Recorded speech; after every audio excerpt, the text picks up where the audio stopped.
Capítulo 8. Catolicismo y subdesarrollo. Cuando se trata el tema de la relación existente entre el desarrollo económico y la religión, es imposible dejar de mencionar el libro La ética protestante y el espíritu del capitalismo, escrito por Max Weber a principios de este siglo. Se confirma, en este caso, la frase de don Miguel de Unamuno: para novedades, los clásicos. Weber había notado que, en los países europeos mixtos, en el plano religioso, los dueños de empresas y los gerentes o altos empleados eran generalmente protestantes. Esta preeminencia sobre los católicos en las actividades económicas se daba no solamente en aquellas naciones o zonas donde los protestantes fueran minorías políticamente discriminadas o perseguidas, circunstancia que suele incentivar al trabajo y al esfuerzo, como ocurre tantas veces con los judíos, sino en todos los casos. Fueran mayoría o minoría, fueran perseguidos o bien tratados, los protestantes sobresalían en las actividades productivas y llevaban ventaja en este campo a los individuos de religión católica. Analizando los orígenes del tema, Weber destacaba que el ideal de cristiano tradicional había sido, hasta fines de la Edad Media, el hombre que dejaba los placeres y actividades del mundo para recluirse en un convento y dedicarse a la vida contemplativa. La oración y la actividad meramente espiritual, abandonando todo lo material y terrenal, eran el mejor camino para la salvación del alma. El modelo del cristiano, entonces, era el monje o anacoreta. Lutero había reaccionado contra este concepto y había entendido que Dios daba a cada cristiano un lugar o profesión sobre la tierra y que todo hombre debía aceptar su tarea como una misión sagrada. Para el Altísimo, todos los trabajos tenían el mismo valor e idéntica jerarquía, se tratara de un modesto zapatero o un elevado mercader, y el hombre debía salvar su alma a través del honrado ejercicio de su actividad en este mundo. Es a partir de Lutero y de la traducción de una Biblia protestante cuando la palabra profesión, en alemán Beruf y en inglés calling, en el sentido de llamado o vocación, pasa a tener un significado religioso, además de ser un medio de vida y la tarea o posición en la sociedad. Hasta Lutero, santo, era quien dejaba el mundo y se hacía monje yéndose a un convento. A partir del reformador alemán, santo es quien abandona el monasterio y ejerce honradamente su trabajo en este suelo. Con razón ha podido decirse que el protestantismo convierte en monje a cada cristiano por todo lo que le queda de vida en esta tierra. Calvino y sus seguidores añaden a estas ideas la doctrina de la predestinación. Dios, desde su infinita omnipotencia, ha dispuesto que ciertos hombres se salven y otros se condenen. Es imposible modificar con las obras estos designios insondables, producidos seguramente con el objeto de resaltar la magnificencia del Supremo.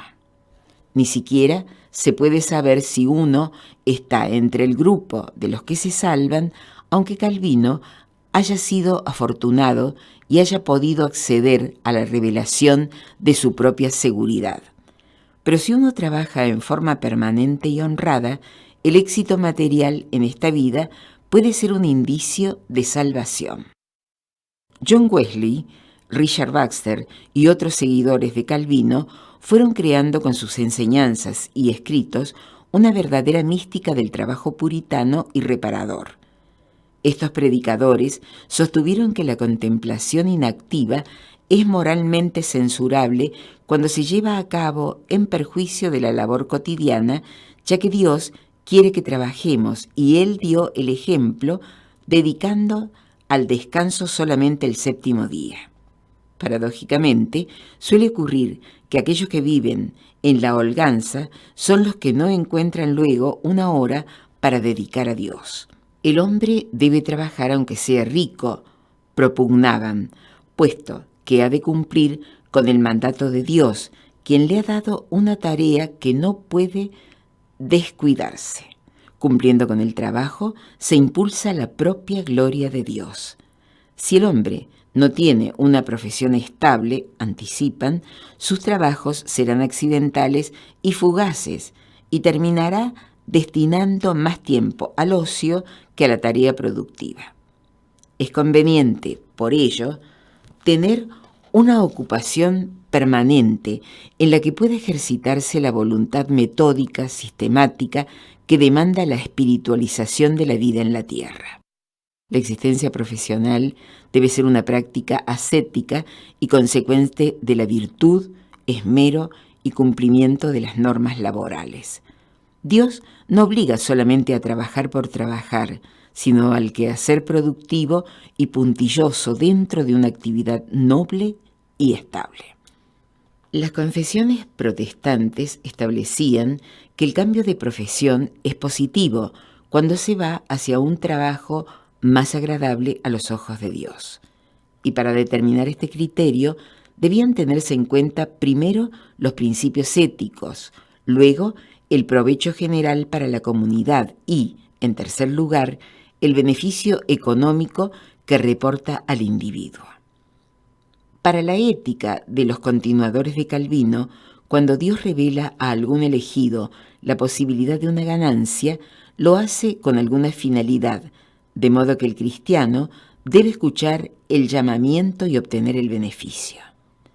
Si Dios os señala una senda por la que habrá de proporcionarnos más riquezas que la que pudierais conseguir por otro camino distinto, sin perjuicio de vuestra alma ni las ajenas, y la desecháis para emprender la ruta por la que os enriquecerá menos, estáis poniendo trabas a uno de los propósitos de vuestra vocación y os estáis negando a actuar como administradores de Dios y recibir sus dones para valeros de ellos en su servicio y en el momento en que Él os lo demandase, escribe Richard Baxter.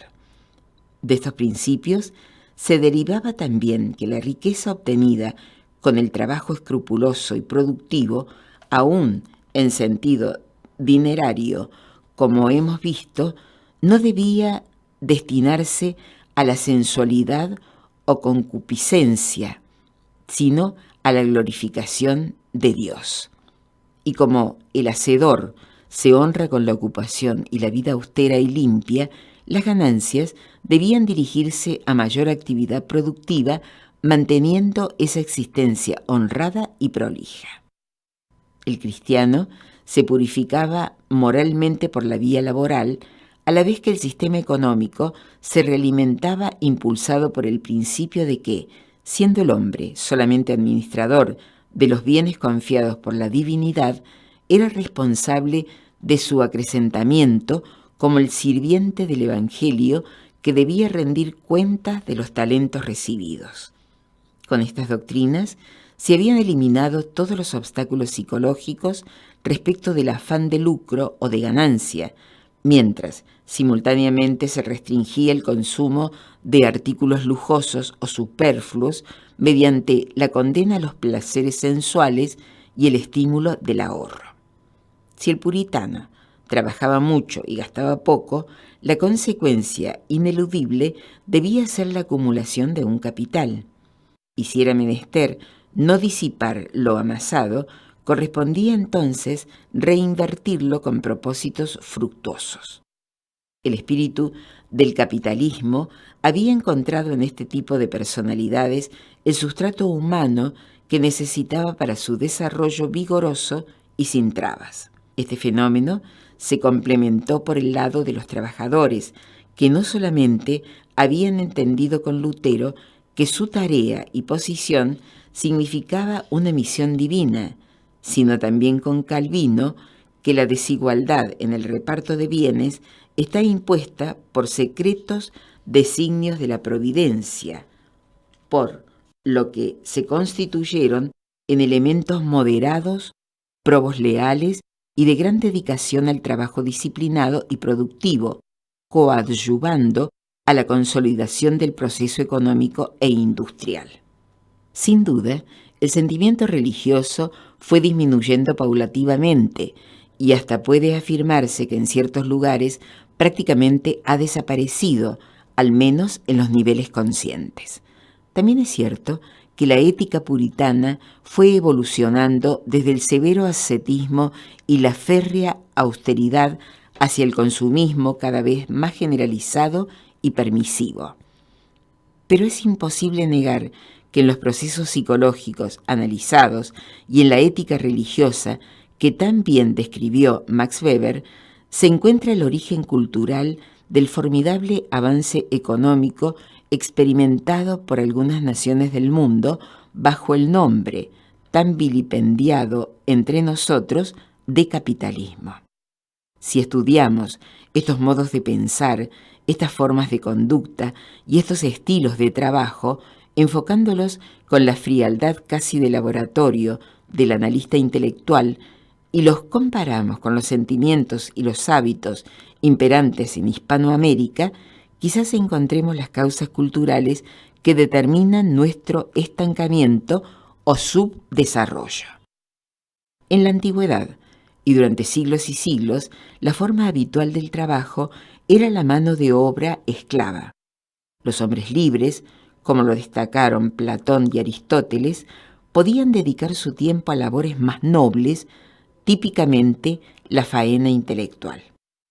En épocas posteriores van desapareciendo la esclavitud y el trabajo servil del feudalismo, y es la persona libre quien va al mercado laboral para ofrecer su fuerza productiva.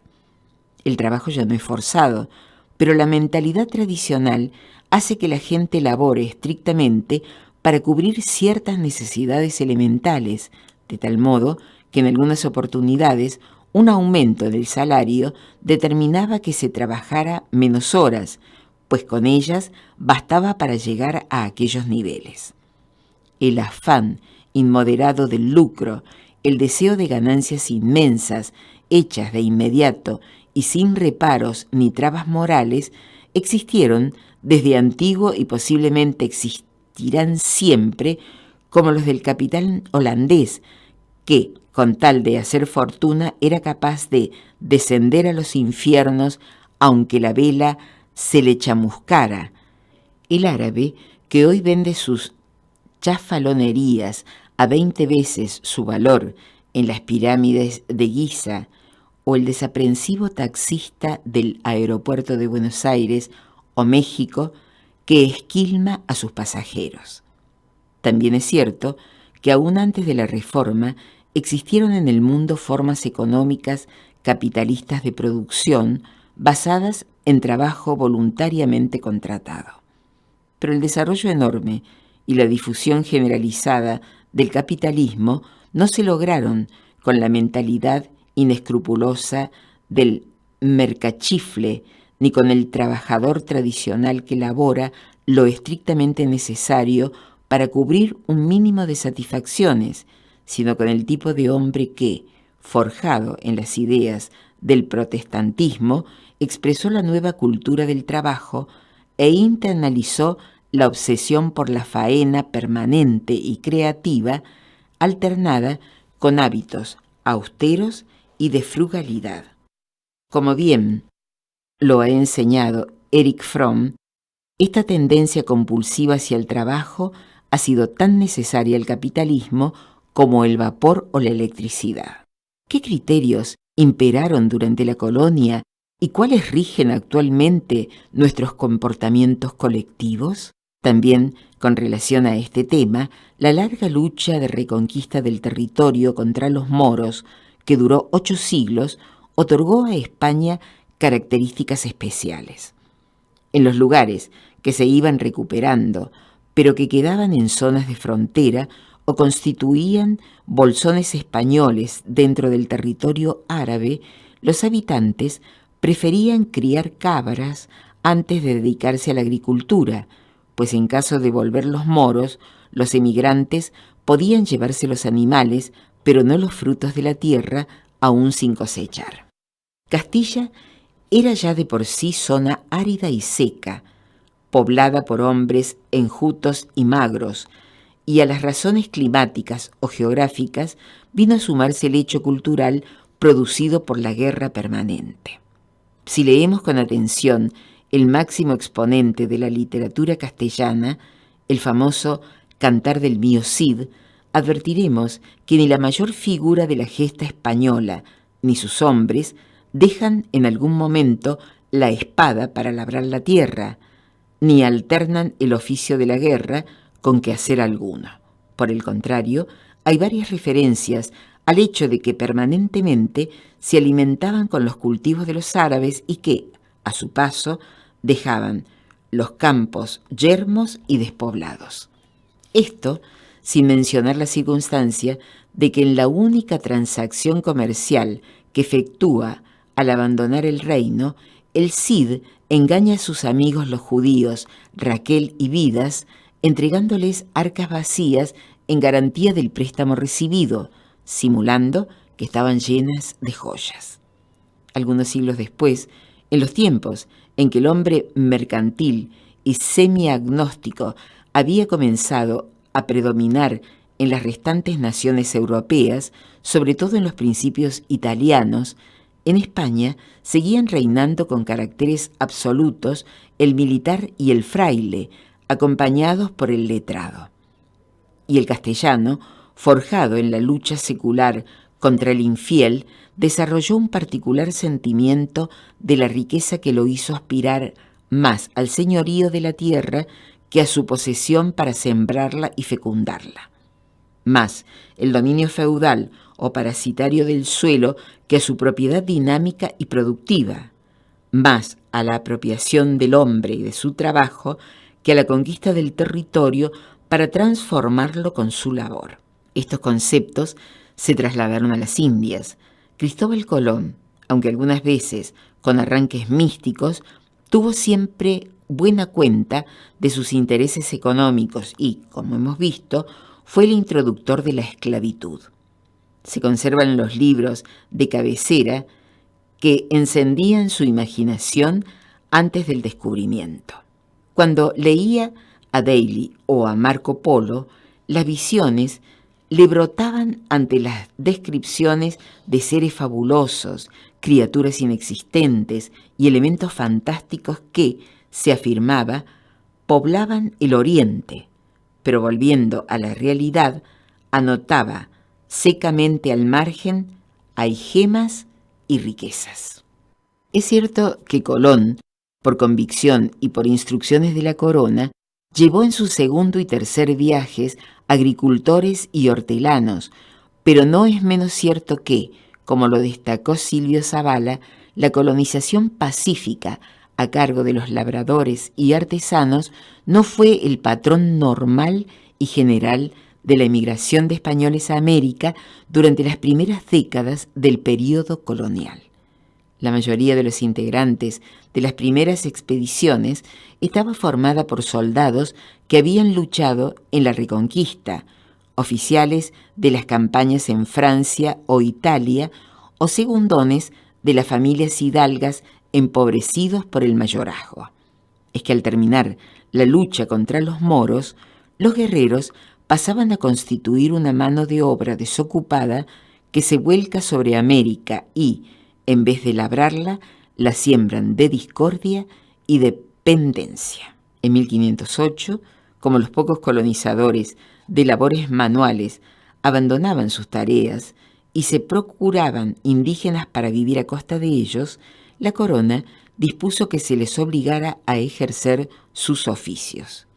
En el primer siglo de la conquista, una memoria del Perú decía que de 8.000 españoles, 7.000 no tienen nada que hacer ni trabajar, ni cavan ni aran, porque dicen que no han venido a América para eso. También en esa época, cuando ya en Europa bullían en la mente de los protestantes las ideas de Lutero y de Calvino, el bachiller Sánchez informaba al presidente del Consejo de Indias que todos cuantos pasamos a las Indias vamos con intención de volver a España muy ricos, lo cual es imposible, pues de acá no llevamos nada y allá holgamos, sino a costa del sudor y sangre de los indios. En 1529, el obispo de México, Juan de Zumárraga, expresaba que, al año y medio de venir, los españoles dejan las minas y los trabajos mecánicos y quieren indios. A su vez, el licenciado García Castro mostraba en 1565, en Lima, su contrariedad por la gente holgazana de esta tierra, que todos se querrían estar en esta ciudad comiendo pasteles. Ya hemos consignado que en 1597 el virrey del Perú, don Luis de Velasco, manifestaba al rey que los españoles no vienen acá a trabajar, sino a servirse de los indios y sus hacendillas, como en el caso de las provisiones que recomendaban el buen tratamiento de los indios, la multiplicación de reales cédulas que exhortan al trabajo hace presumir que las indicaciones no solían cumplirse. En 1609, un documento de la corona destinado a Panamá expresa que sabemos que hay gente humilde y pobre que no se digna trabajar en labores del campo y lo tienen por menos valor, de lo que resulta tanta gente perdida y cargar en los indios todo el peso del trabajo. Os encargo y mando, añade la Real Cédula, que cada año se vaya introduciendo en la labor del campo niños de algunos españoles, porque a su imitación resulte que los demás se vayan aplicando al trabajo, con cuya introducción se habrá de desterrar de las Indias la opinión que los españoles tienen de que es cosa vil y baja servir a otros, especialmente en dichos suministros de labores.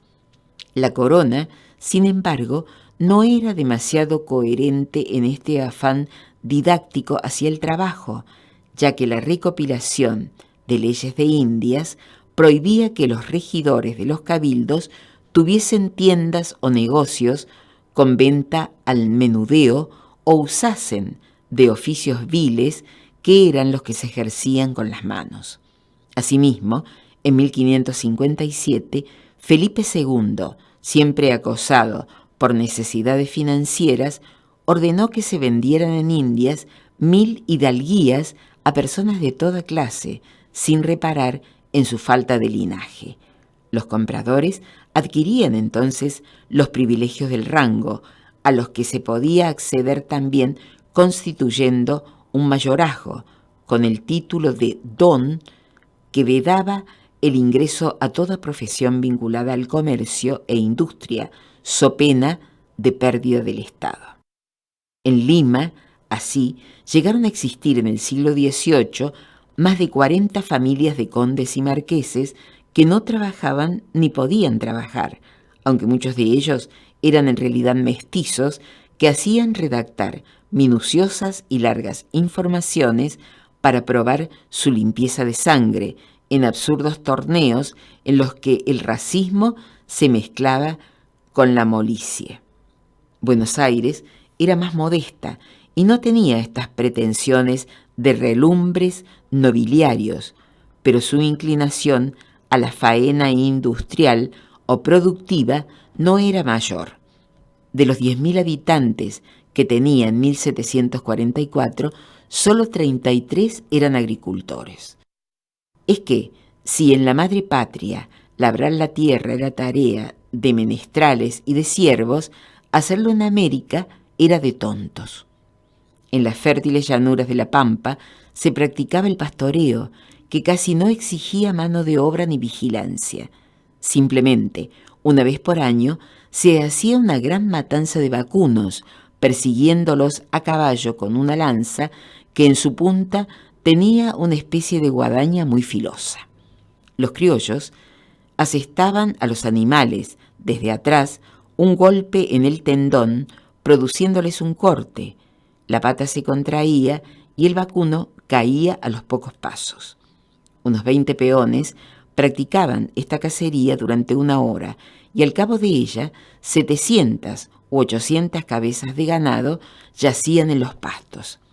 Entonces demostraban y se dirigían hacia las bestias para sacarles el sebo, la lengua y los cueros, que se embarcarían luego en los buques de registro hacia la metrópoli. El resto quedaba para las aves de rapiña. Los que habían participado del rodeo experimentaban, quizás, con esas carreras de descampado y la lucha con los animales bravíos, parecidas sensaciones a las de los antiguos caballeros y soldados españoles guerreando contra los moros en las tierras de Valencia. En general, y como había ocurrido con los minerales, la riqueza americana no se producía ni cultivaba, se recogía.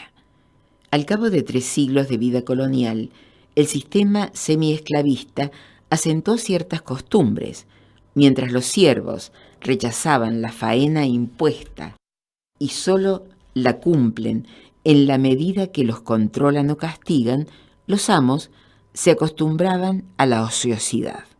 No es de extrañar entonces, por todo esto, que hacia el final del período colonial, en 1770, un memorial del Ayuntamiento de México sostuviera que el principal fondo con que podemos contar los americanos son los suelos del Estado. Los oficios mecánicos, agregaba, no se compadecen bien con el lustre del nacimiento ni sufragan en Indias para una decente subsistencia.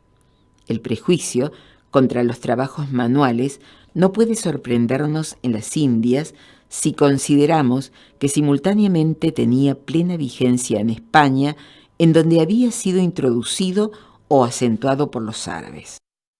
En el siglo XVII, en un clima de pobreza general, a pesar de los ingresos americanos, los jóvenes de las familias hidalgas peninsulares eran enviados a la corte con la esperanza de que pudieran obtener un empleo de escribiente o tinterillo, ya que su condición les impedía ocuparse de labores viles.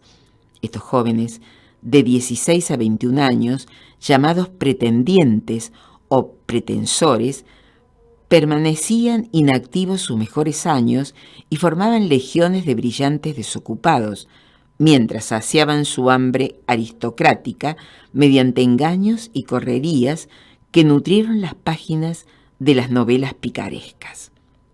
En América, este espíritu no cesó ni fue demasiado atenuado con la independencia. Cuando Charles Darwin visitó la Argentina en 1833, preguntó a 2 gauchos de Mercedes por qué no trabajaban. Uno contestó que los días eran demasiado largos, el otro que era demasiado pobre. Desde 1880 el país comenzó a convertirse en una potencia agroexportadora, pero los grandes terratenientes no invirtieron sus ganancias en la industria. En 1895, el 90% de los dueños de establecimientos manufactureros eran extranjeros. En 1918, de los 47.500 industriales que había en la República, 31.500 no eran argentinos. En tiempos de los Reyes Católicos, Jorge Manrique exaltaba, a través de sus inmortales coplas de pie, quebrado los 2 quehaceres fundamentales que se privilegiaban en la época al expresar que el vivir que es perdurable. Los buenos religiosos gánanlo con oraciones y con lloros, los caballeros famosos con trabajos y aflicciones contra moros. Varios siglos después, en la Argentina provinciana de nuestra infancia, subsistía en el ánimo de las familias tradicionales la idea de que, para progresar social y económicamente, era muy importante tener en su propio seno no un empresario o un industrial, sino un cura y un militar.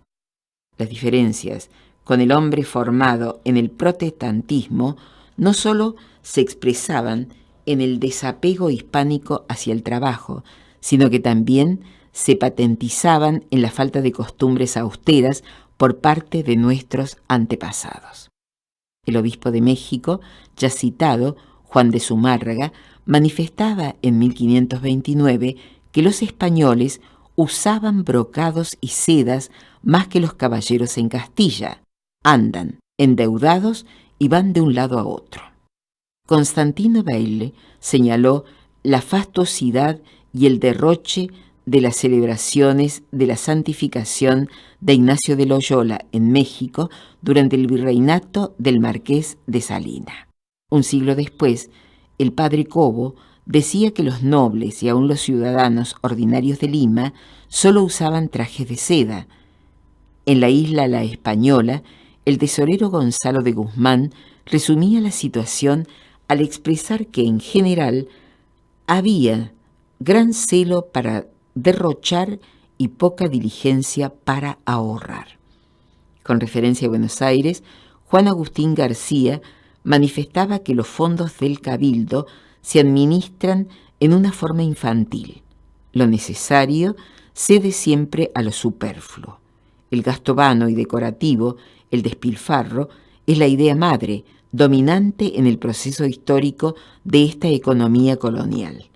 Antes de arreglar algún camino, cegar los pozos que imposibilitaban el tránsito por las calles más centrales, atender cualquiera de las necesidades apremiantes no satisfechas, se pagan luminarias, toros y cañas, se atiende a la vanidad decorativa del regimiento, que ocupa un puesto de honor en estas representaciones.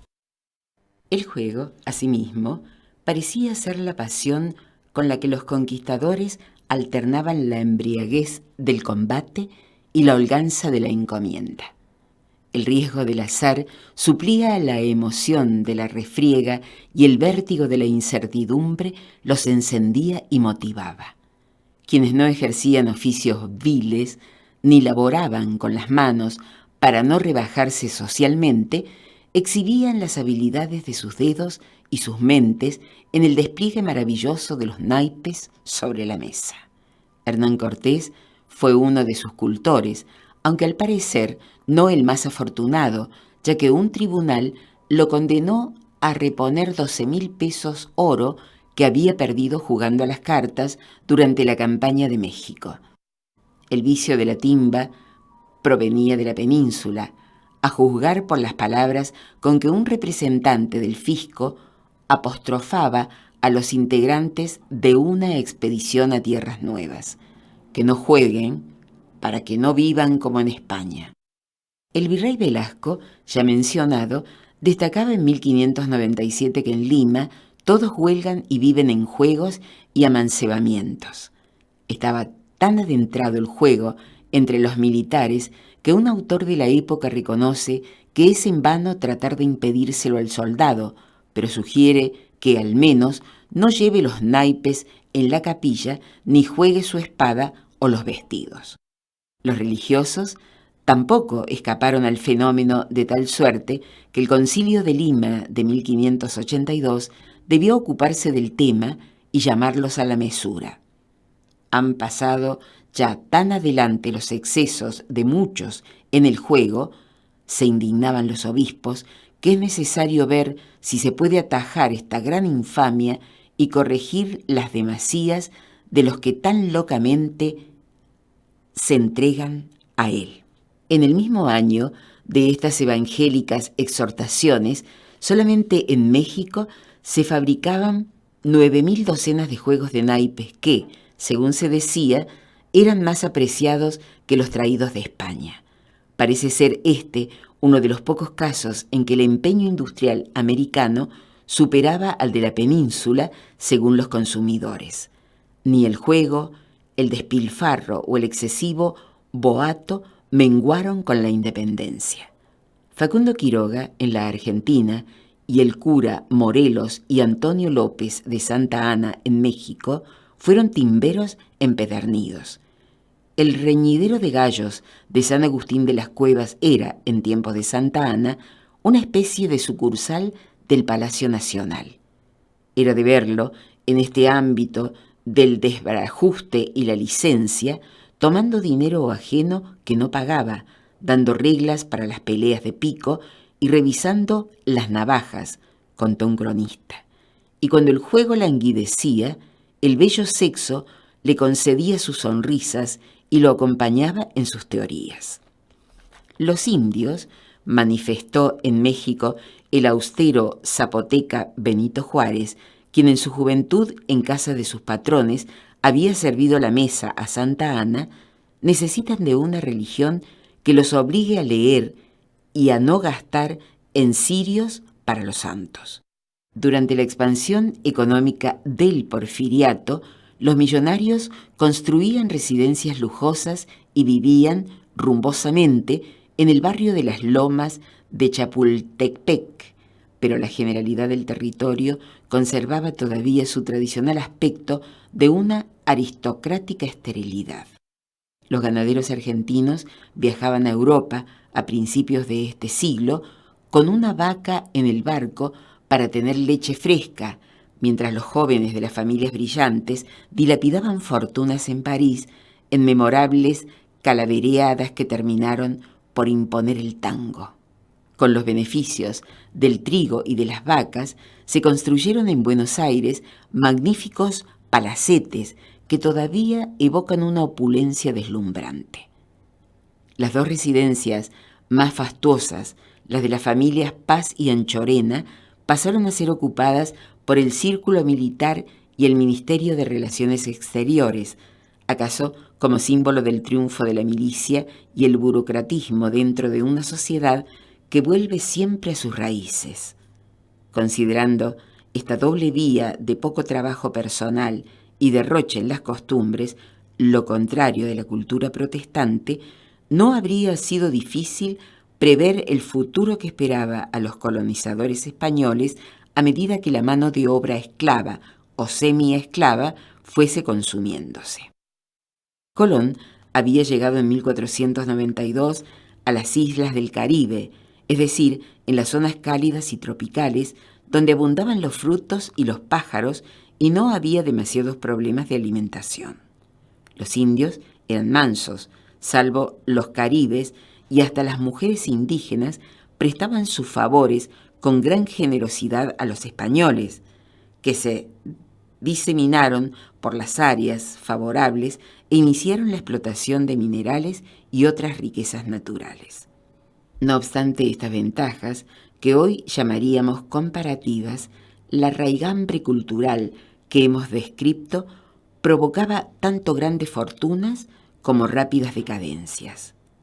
La expresión padre mercader, hijo caballero, nieto pordiosero, acuñada en la época, reflejaba con sintética elocuencia la evolución de las familias en una sociedad que no había internalizado la cultura del trabajo en cada uno de sus miembros.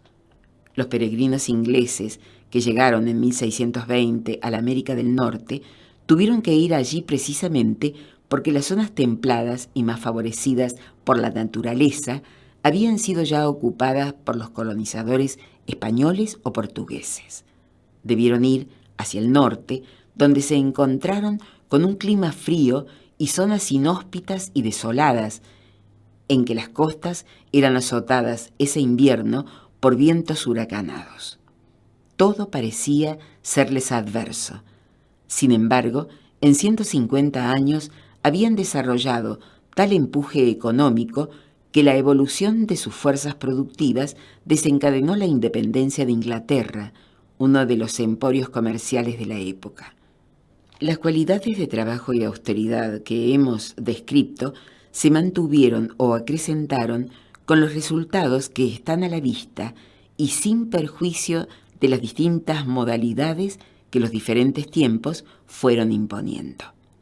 A principios del siglo XX, John D. Rockefeller, fundador de la dinastía que lleva su apellido, bendecía religiosamente el pan antes de comer y, en su mesa, solamente se tomaba agua a la antigua usanza puritana. En nuestra sociedad, en cambio, ¿no sigue imperando la idea supersticiosa de que el azar puede reemplazar al esfuerzo del trabajo? La práctica argentina de comer ñoquis los días 29 o la mexicana de llevar un ajo macho en el bolsillo con la esperanza de hacerse rico, ¿no es expresión tan absurda como ridícula de lo mismo?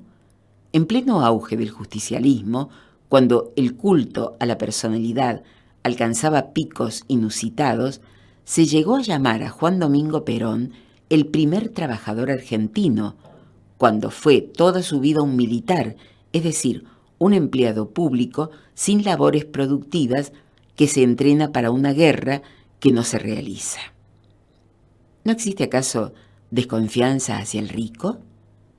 ¿No se piensa que todo lo que tiene lo ha robado? En Estados Unidos, Nelson Rockefeller, nieto de John D., fue elegido varias veces gobernador del estado de Nueva York, mientras que en la Argentina, los millonarios tradicionales, como los Martínez de Hoz, solían llegar al poder enancados en los golpes militares. ¿No existe la idea en nuestros gobernantes y en nuestro pueblo de que pueden contraerse deudas internas o externas porque luego no se pagarán? ¿No se interpreta que pueden hacerse grandes gastos o inversiones superiores a nuestras posibilidades, puesto que en el futuro, mágicamente, se solventarán o arreglarán sin mayores costos? Podrá decirse a esta altura de los razonamientos que los países cambian, que las sociedades evolucionan, que Japón e Italia tienen distinto origen cultural que los pueblos protestantes que hemos descrito y que, sin embargo, han pasado a ser potencias industriales después de la última guerra. Todo ello es cierto, pero también lo es que estas dos naciones han llegado a los niveles actuales a través de la adopción de pautas y comportamientos culturales con relación al trabajo y la productividad propios de los pueblos que primero forjaron la cultura del trabajo.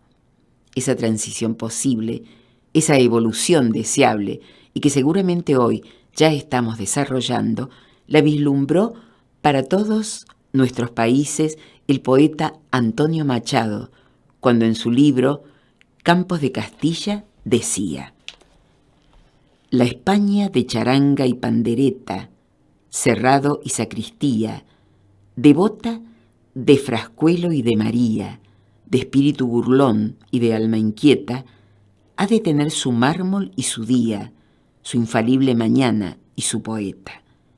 Esa España inferior que ora y bosteza, vieja y taur, zaragatera y triste. Mas otra España nace, la España del cincel y de la masa, con esa eterna juventud que se hace del pasado macizo de la raza.